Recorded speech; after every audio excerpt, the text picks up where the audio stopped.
Buenas noches. Agradezco mucho a los organizadores. La computadora no me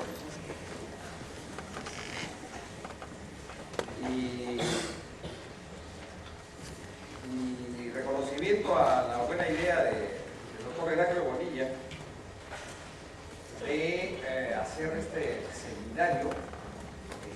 50 años que ha pasado, en los 50 años.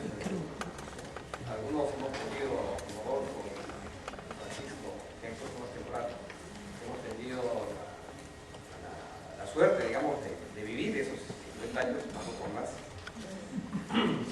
Y conocemos mucho de las cosas que hablamos de manera muy directa.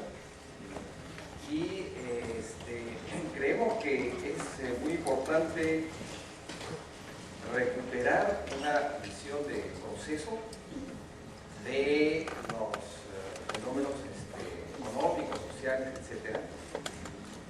Notando que en los últimos años es como si uno viviese un eterno presente, como si hubiese una racionalidad económica, política, de una sociedad atemporal, cuando muchas de las cosas que están ocurriendo hoy día son inexplicables, sin que en un lado traigamos una perspectiva histórica. Y la visión pesimista que nos da Adolfo, por ejemplo, el resultado de una visión de largo plazo. Cada vez más los debates internacionales están tomando en cuenta precisamente procesos de largos años frente a desafíos que antes no eran aparentes, ¿no? Cambio climático, deterioro de los recursos, etcétera, que hacen que la sobrevivencia de la humanidad por primera vez, por producto de acción misma de la humanidad, comienza a ser cuestionada si es que no cambian las cosas de manera muy radical. Entonces me parece que uno de los aportes de seminarios sería, creo, si se vuelven a retomar otros muchos y que contribuyan, digamos, a ver los procesos como parte de procesos históricos que tienen orígenes y que van hacia un futuro. En razón precisamente de eso quería dar algunas explicaciones o cómo veo yo algunos de los procesos que ya han sido mencionados más tempranos, ¿no? Sobre estos cambios que ha habido en las estructuras de poder, centrándome sobre todo en el caso agrario y rural y tomando como un eje, digamos, definitivo la reforma agraria. ¿Qué hubo antes de la reforma agraria y qué hubo después de la reforma agraria? Y entendiendo además que estos procesos no solamente son históricos, transcurren en el tiempo, se deben a una serie de procesos previos, sino que tampoco pueden ser explicados si es que no reinsertamos lo que ocurre en el país con cosas que ocurren en el entorno. Y la reforma agraria es uno de esos casos. O sea, la reforma agraria en el Perú aparece, en América Latina, aparece como parte de la agenda política en la década del 50. Algunas de los movimientos sociales y revoluciones latinoamericanos desde la década del 50, como el caso de Bolivia y después el caso de Cuba, tienen un sustento muy importante en la desigualdad que existía en los espacios rurales. Y los proyectos de industrialización, de modernización, en una realidad cada vez más urbana, hacía también que tuviese que cambiarse las condiciones del campo. Un gobierno conservador como fue el de Manuel Prado, en el año 57 forma una comisión para la reforma agraria y la vivienda. Digamos, ya de eso, ¿cuánto? Hace más de 60 años. Y lo hace porque comienza a haber una migración acelerada del campo a la ciudad y alrededor de las ciudades principales, sobre todo en Lima, se va formando lo que en ese momento se denominaba un cinturón de la pobreza, y las clases medias y urbanas, temerosas de lo que eso podría significar en términos de seguridad,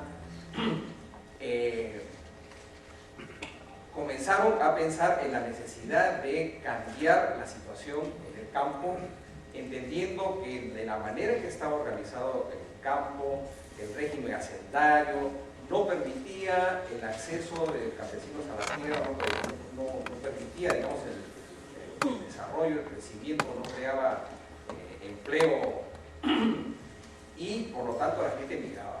Y esa situación había que cambiarla.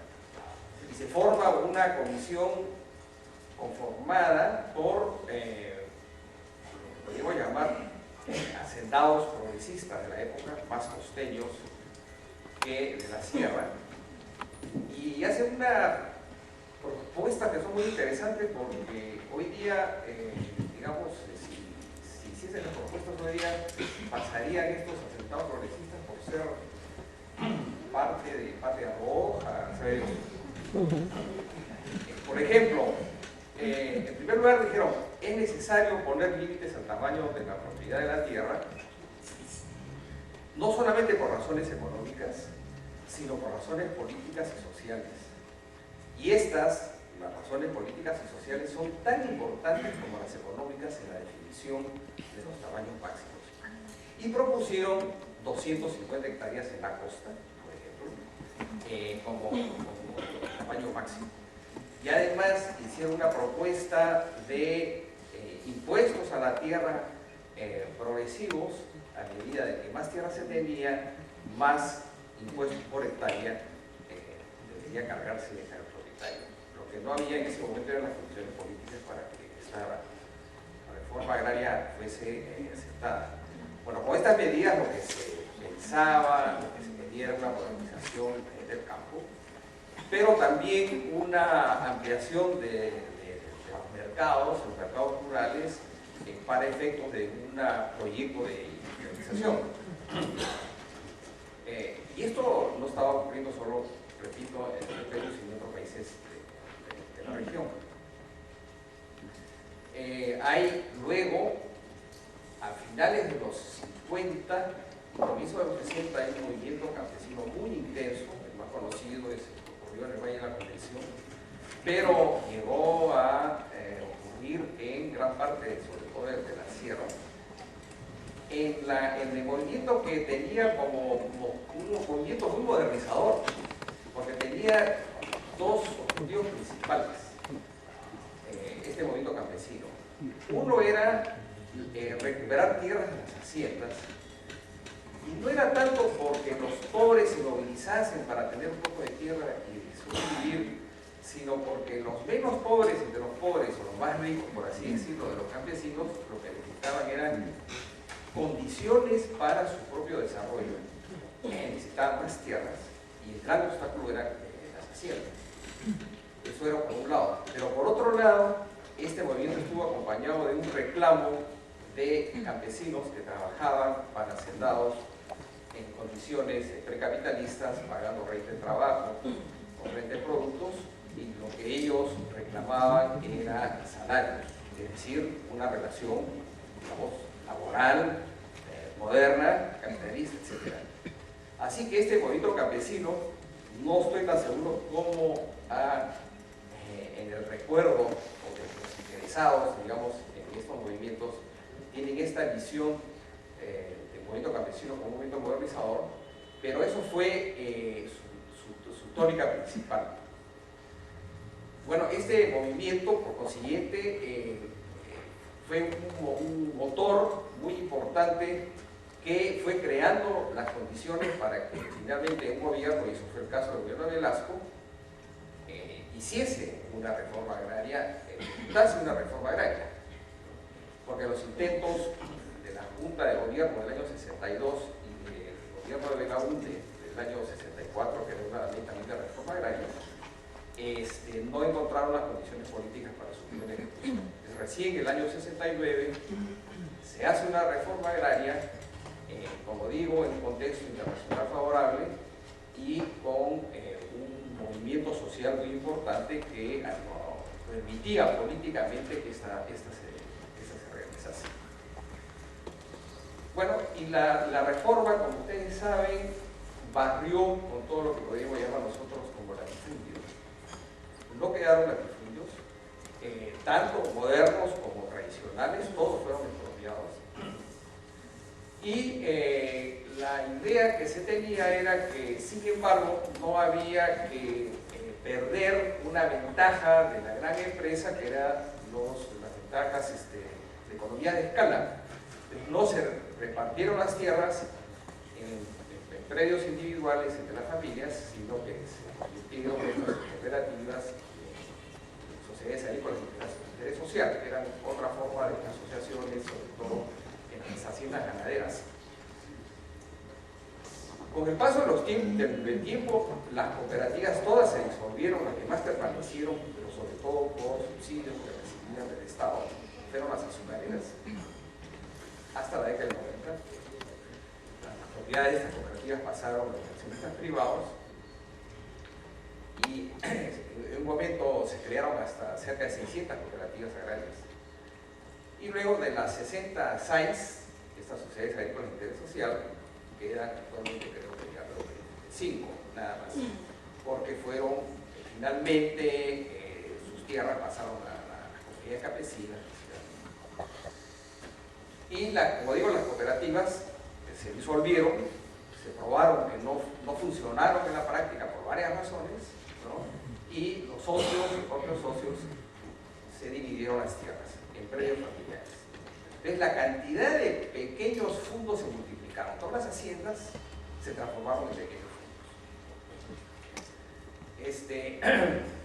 Bueno, el censo del año 1994, el censo agropecuario, es el penúltimo, porque el último censo agropecuario recién se realizó el año pasado, registró que 3/4 partes de las tierras bajo riego, de cultivo bajo riego, que son las más productivas, las más ricas, ya pertenecían a unidades agropecuarias de menos de 20 hectáreas, era pequeña agricultura.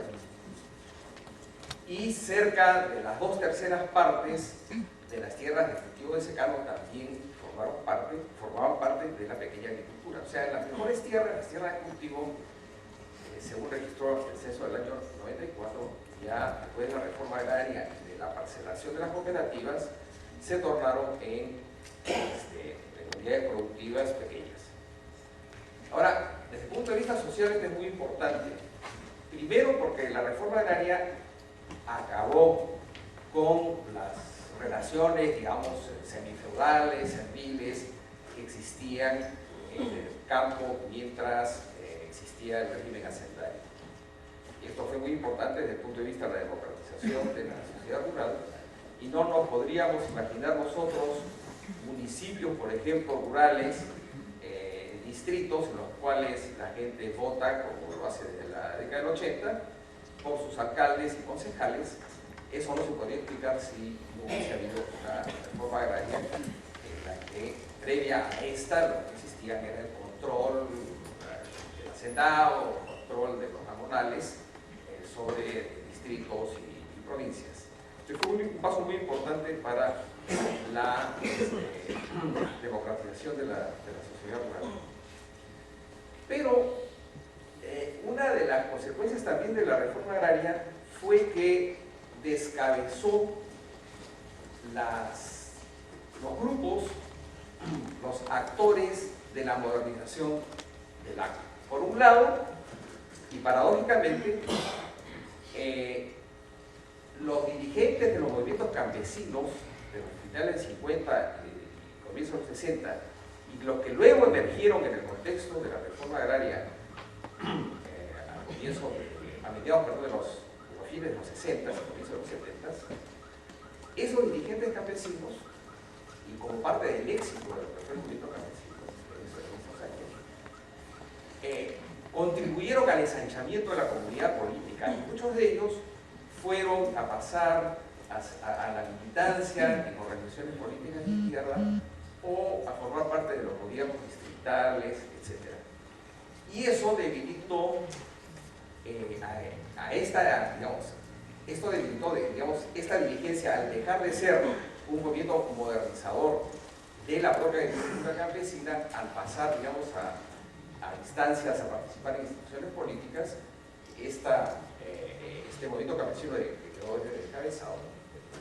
Y por otro lado, como digo, al no diferenciarse la reforma agraria entre las haciendas tradicionales y las haciendas modernas, también fueron expropiados los empresarios modernos que también estaban modernizando la agricultura en el país.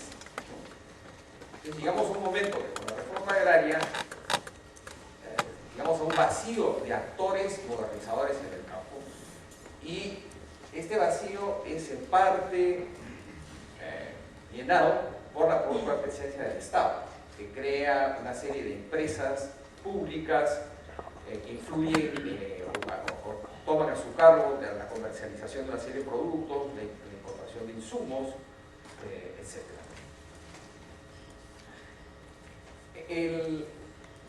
Y esto, digamos, durante la década del 80, además en un contexto económico crítico, internacional y dentro del país, hace que la reforma agraria que se ejecuta en los 70, en los 80, sea, digamos, un campo bastante estancado. Y con el advenimiento del gobierno de Fujimori en los 90 y la adopción progresiva de las políticas neoliberales, entramos a otra etapa muy importante, en lo que podríamos llamar el inicio de una política de Estado, una política agraria del Estado. Siempre se ha criticado que el Estado, bueno, no tiene políticas agrarias. Yo creo que sí ha tenido algunas políticas agrarias y tiene por lo menos una que ha sido continuada por todos los sucesivos gobiernos de Fujimori, que es la reconstrucción de un nuevo actor modernizador en la agricultura, que es lo que hoy día vemos que son estas empresas agroindustriales. Esto lo va haciendo paulatinamente a través de un cambio de la legislación que data ya desde la década del 80 con Belaúnde y el primer Alan García, alguna de la legislación muy restrictiva para el mercado de tierras, que era la ley de reforma agraria, comenzó a ser modificada para permitir inversiones privadas, para permitir una mayor flexibilidad en la transferencia de las tierras. El año 79, recuerden ustedes, la Constitución del 79 mantiene en su articulado digamos, la norma que la reforma agraria era un proceso permanente. O sea, que la Constitución del 79 reconoce que la reforma agraria como un mecanismo permanente para en el futuro corregir la reconstitución del latifundio si eso ocurría, dejaba las puertas abiertas a que esto no ocurriese al reconocer la reforma agraria. Y la Constitución del año 93, ya con Fujimori, suprime la palabra reforma agraria. Es en la década del 90 en el que las reglas de juego que comenzaron a modificarse en la década anterior se transforman radicalmente. Por un lado, la Constitución del 93 no solamente suprime la reforma agraria como un proceso posible, sino que da más garantías a lo que es la propiedad privada y deja abierta la posibilidad de que las tierras de las comunidades campesinas también puedan ser transferidas. Hasta ese año, eso era, y desde la década del 20, desde la Constitución de 1920, las tierras de las comunidades campesinas no podían ser transferidas, no podían ser hipotecadas, había un régimen de protección bastante fuerte. Entonces, la Constitución del 93 codifica esto. Y el año 95 se da una ley de reforma, una ley de tierras sumamente liberal, que elimina los límites al tamaño de la propiedad, elimina cualquier restricción al uso. Antes había normas que prohibían que las áreas, por ejemplo, agrícolas, pudiesen transformarse en áreas urbanas, por la escasez de tierras agrícolas que existe en el país. Y eso es eliminado. Avanza más en la reducción de las condiciones que de las comunidades campesinas para poder transferir sus tierras a terceros. Y luego, con la política neoliberal y de apertura, se estimulan las inversiones en el campo. Entonces, a partir de mediados de la década del 90, se inicia este proceso de venida de capitales, más nacionales que extranjeros, al sector agrario. Y proceso que continúa hasta la actualidad. Ahora, hay varios caminos por los cuales las tierras comenzaron a ser concentradas. Uno de ellos es el mercado de tierras. Repito, la Constitución y la Ley de Tierras del año 95 permitieron la compra-venta de tierras, y estas efectivamente comenzaron, en algunos lugares comenzaron a venderse estas. Pero por varias razones, entre ellas la extendida informalidad en la posesión de las tierras, y también por el pequeño tamaño de los predios, hacía que para los grandes inversionistas fuese un proceso difícil y lento, ¿no? Comprar tierras a pequeños, tierras que todavía no habían sido registradas, etc. Entonces hay una segunda modalidad de concentración, o sea, se compraron efectivamente tierras en algunos países más que otros.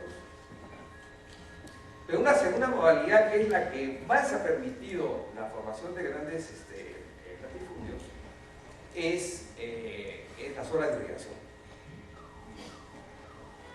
Entonces, el Estado, con fondos públicos, a través de varias inversiones, sobre todo en Chavimochic, más recientemente en Olmos, y todavía hay varias en cartera, se hicieron estas inversiones para habilitar tierras seriazas, trayendo agua a esas tierras seriazas y vendiendo los lotes así ganados en módulos en los cuales era imposible el acceso para medianos y pequeños inversionistas.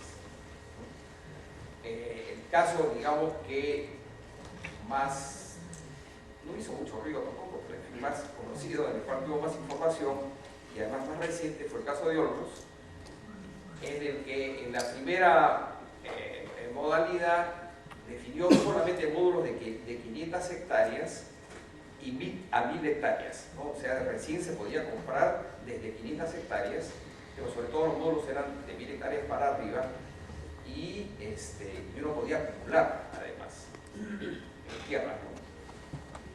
Entonces imagínense ustedes el precio, el caso de Olmos, cada hectárea 4.250 soles, se podía comprar un mínimo de 500 hectáreas, pero además lo que uno compra son tierras seriazas.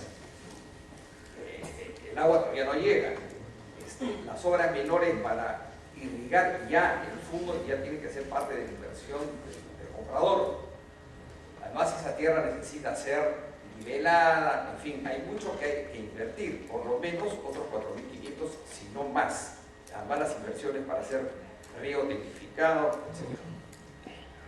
Entonces, 500 por 4.500 soles, o sea, 500 hectáreas por 4.500 soles, más otro tanto para hacer inversiones, esto podría ser hecho solamente por grandes grupos inversionistas, por corporaciones. En el caso de Olmos, Francisco Durán mostró acá, en esta concentración de tierras que ha habido en la costa, y mencionó que el Grupo Gloria tenía 63.000 hectáreas a partir de la compra de las acciones de las haciendas azucareras, de las ex cooperativas azucareras, ¿no? Pero el caso del Grupo Gloria, que ya tenía efectivamente, antes de ponerse a venta las tierras de irrigación de Olmos, ya tenía 63.000 hectáreas, compra en Olmos 15.000 hectáreas más.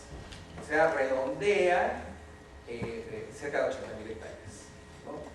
Bueno, 80.000 hectáreas en costa, eso nunca ha existido, ni en la época colonial, ni antes de la reforma agraria.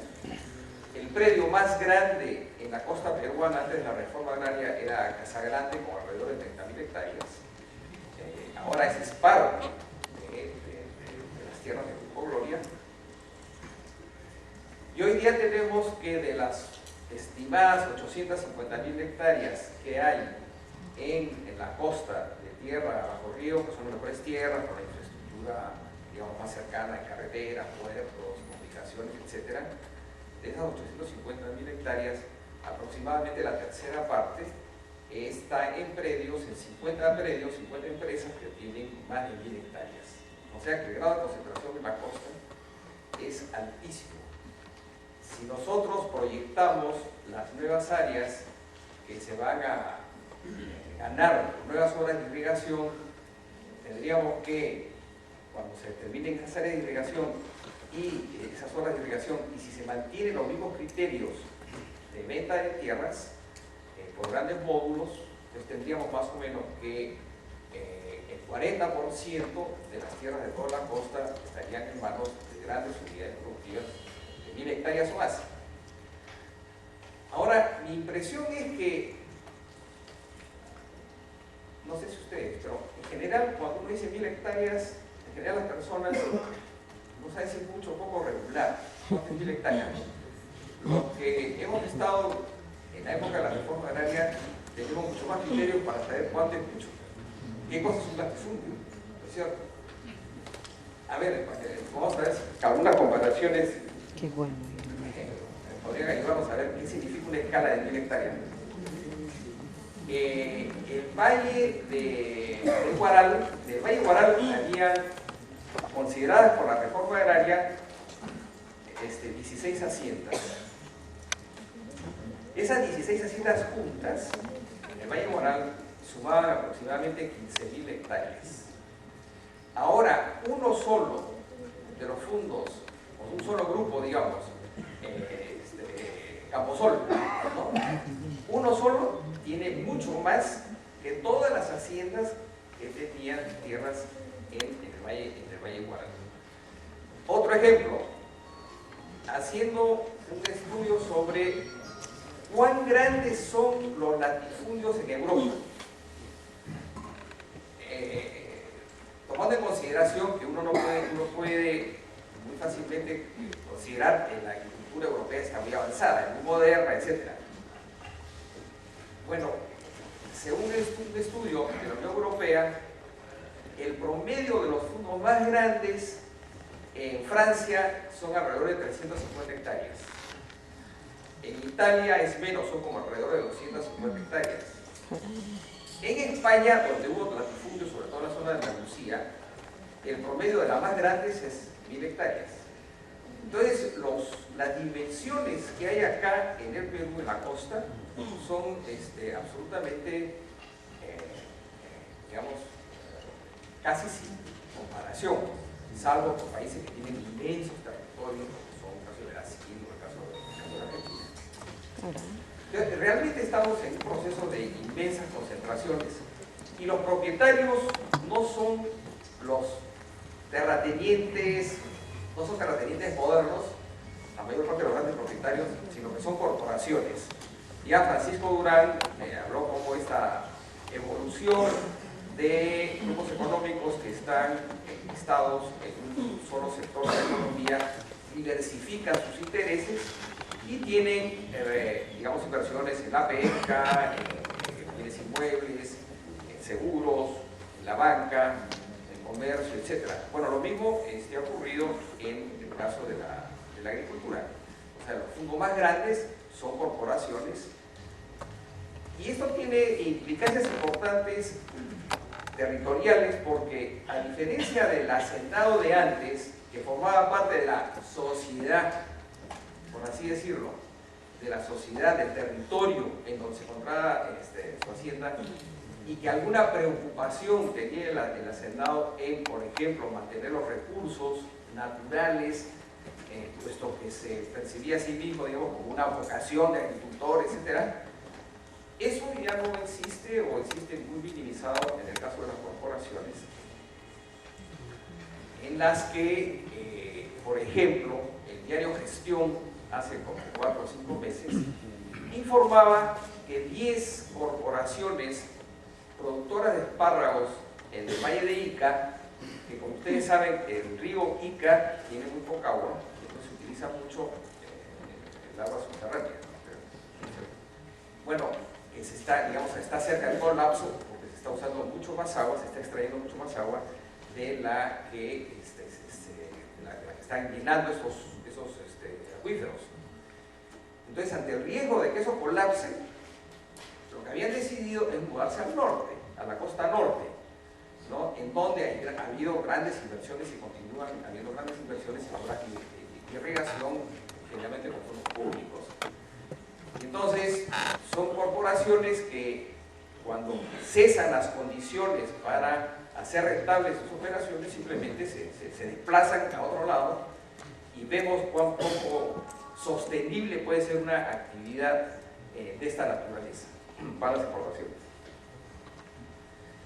Entonces, una tercera vía de concentración de la propiedad, habíamos visto que una primera es el mercado de tierras, una segunda es la ampliación de la frontera agrícola con la expropiación. Una tercera ha sido el traspaso de las propiedades de las cooperativas azucareras, que en conjunto suman 60 o 70.000 hectáreas, sumaban, a inversionistas privados. Esto ocurrió a partir del gobierno de Fujimori, que se decidieron una serie de normas por las que las deudas que tenían frente al Estado, al Seguro Social, etcétera, estas cooperativas, y todas tenían grandes deudas, se convertían en acciones por parte del Estado, una participación por parte del Estado, y el Estado vendió, y sigue haciendo, porque todavía no terminamos el proceso, sus acciones a privados, y a su vez estos privados han comenzado y hace tiempo a comprar acciones a los propios trabajadores que mantenían, digamos, acciones en esos fondos. Es así como se ha convertido en terratenientes el grupo WOM, ¿no? De las tiendas WOM, ¿no? Es así como entra a ser propietario de tierras el grupo Gloria, ¿no? Es así como vemos las disputas que hay alrededor de Andahuasi, que son estas cooperativas azucareras, entre el grupo Bustamante de Arequipa y el grupo WOM, precisamente. Ahí está, hay un grupo colombiano que tiene una ex cooperativa en Trujillo, ¿no? En fin, entonces esa es una tercera vía. Hay una cuarta que es la de las concesiones, que ya no son con fines agrícolas, sino que son industrias extractivas, mineras, petroleras, madereras, que reciben en concesión del Estado para la explotación de los recursos naturales que hay ahí, y les da derechos, muchas veces en conflicto con comunidades campesinas o comunidades nativas que están asentadas y que tienen derechos reconocidos sobre esas tierras. Y varios de los conflictos que conocemos hoy día están vinculadas a esta superposición, digamos, de derechos en las que generalmente lo que tiende a perder, digamos, los derechos ya reconocidos son las propias comunidades, etc. Y por eso, además de las razones ambientales de su protesta, vemos como esto es un motivo, digamos, de grandes conflictos, ¿no? Y finalmente hay otra forma que ya quizás no sea de concentración, pero sí de acceso a tierras, y que podría convertirse, creo, en una especie de norma general.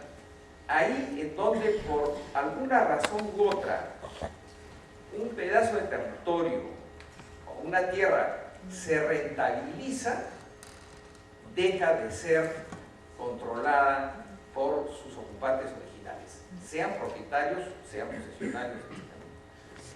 Por ejemplo, las zonas turísticas, si una zona comienza porque hay restos arqueológicos, etc., o por razones paisajísticas, comienza a recibir mucho turismo y a hacer negocio, pues eso termina en manos de grandes inversionistas. Digamos, el Valle de Urubamba. El Valle de Urubamba paulatinamente se está convirtiendo en un valle no de grandes propiedades rurales, sino de grandes propiedades urbanas o semiurbanas, ¿cierto? Porque es el espacio paisaje, clima, etcétera. Y entonces hoy día el terreno ha subido tremendamente. Son zonas, digamos, que tienen muchas potencialidades, pero que terminan en las playas del sur de Lima, de Asia, que eran de comunidades, a las buenas o a las malas, ¿no? Pero también en la costa norte, muchas tierras de comunidades que tienen playas, ¿no? Que terminan en manos de grandes urbanizadoras y en donde los suelos comienzan a valorizarse en montos muy grandes. Ahora, todo este desarrollo de esta agricultura moderna de exportación sobre la base del control de grandes extensiones de terrenos ha significado, por supuesto, también un desarrollo muy grande de la mano de obra asalariada.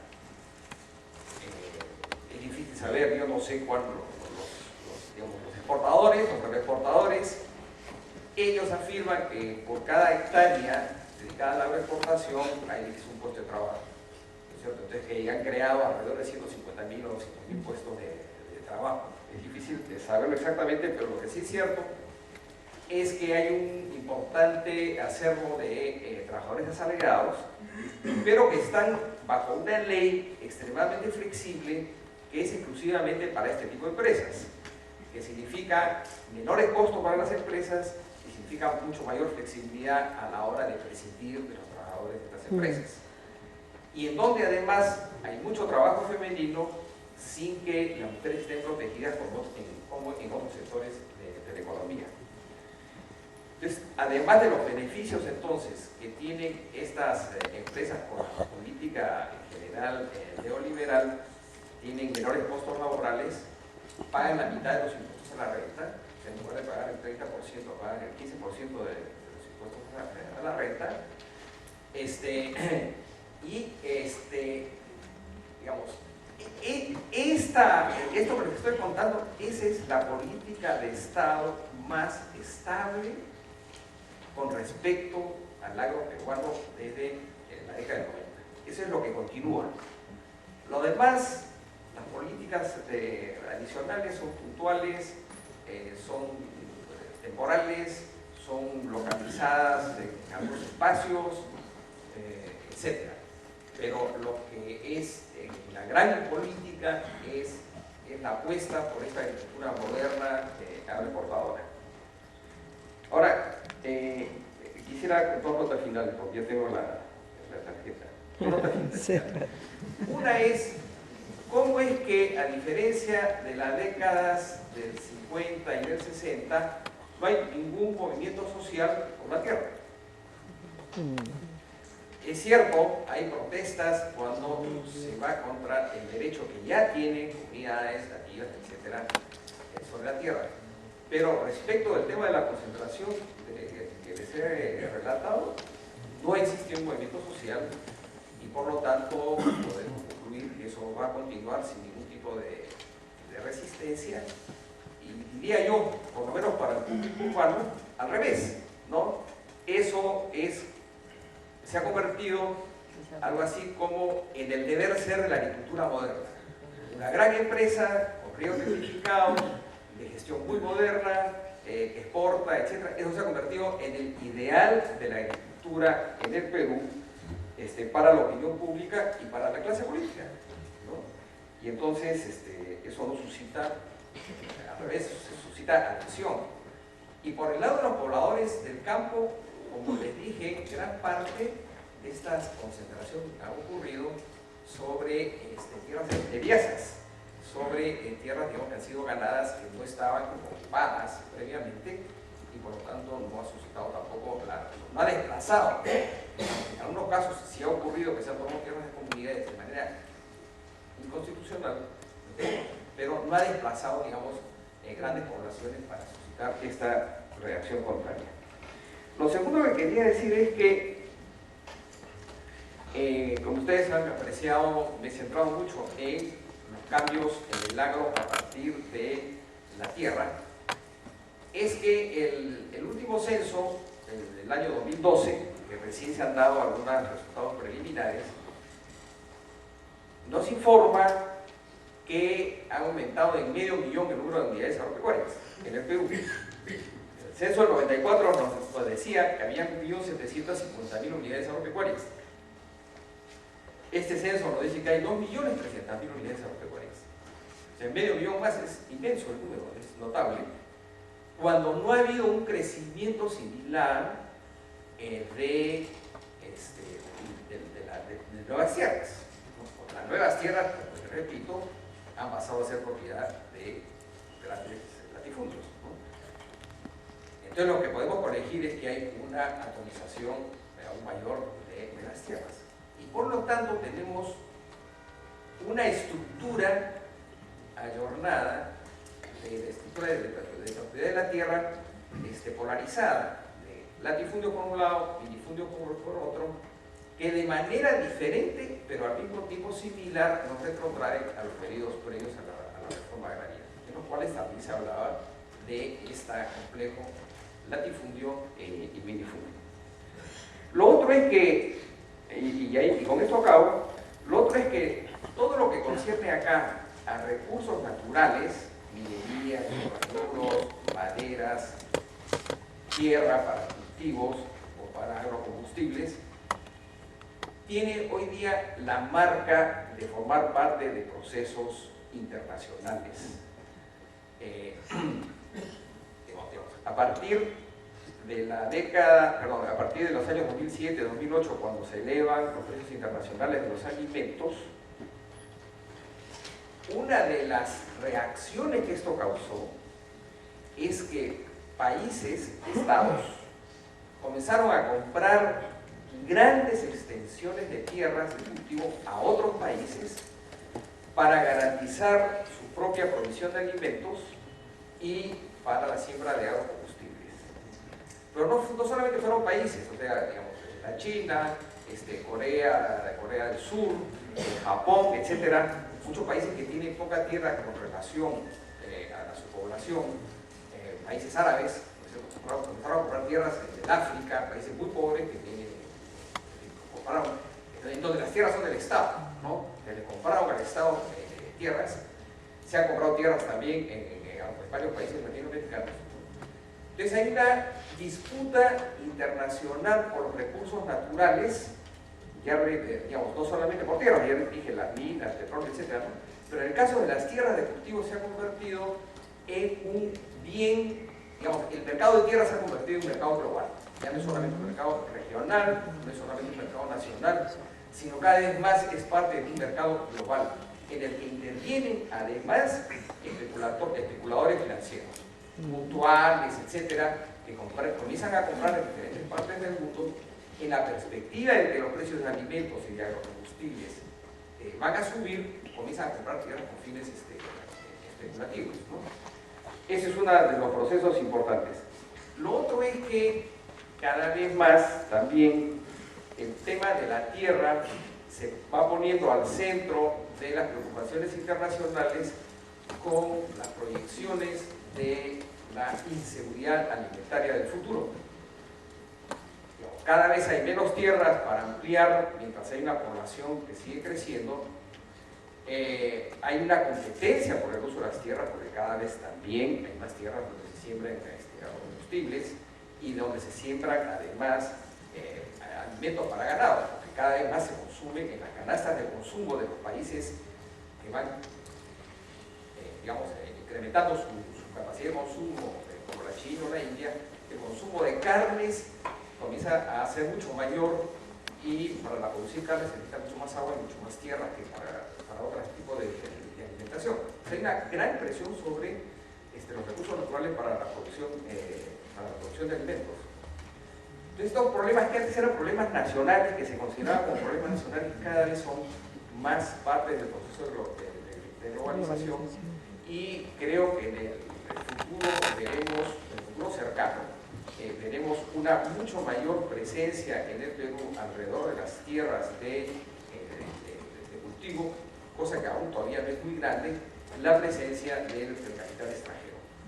Hoy día quizá el más grande terrateniente extranjero que exista sea el Maple, que es una empresa flota de petróleo y que tiene unas 10.000 hectáreas de maíz china para la producción de etanol, ¿no? De caña de azúcar para etanol.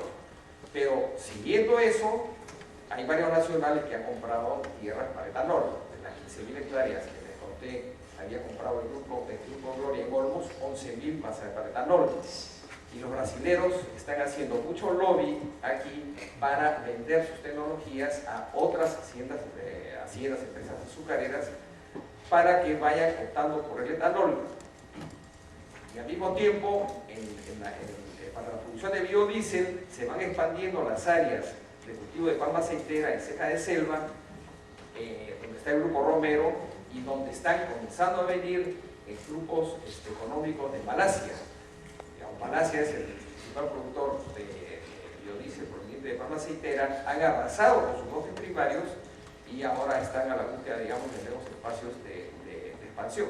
Entonces hoy día el tema agrario, el tema rural, el tema de la tierra, el tema de la seguridad alimentaria se han convertido con mucho más intensidad que antes en temas de la globalización y, por supuesto, dentro de eso también considerar la cantidad de tratados de libre comercio que el Perú ha firmado, que amarran al Perú a una serie de compromisos y al Estado peruano lo limita para definir políticas autónomas y que eso último, de ahí sí, ahora sí termino de verdad, eso último se ha puesto en tensión muy fuertemente con la discusión que hay hoy día sobre la ley de seguridad alimentaria.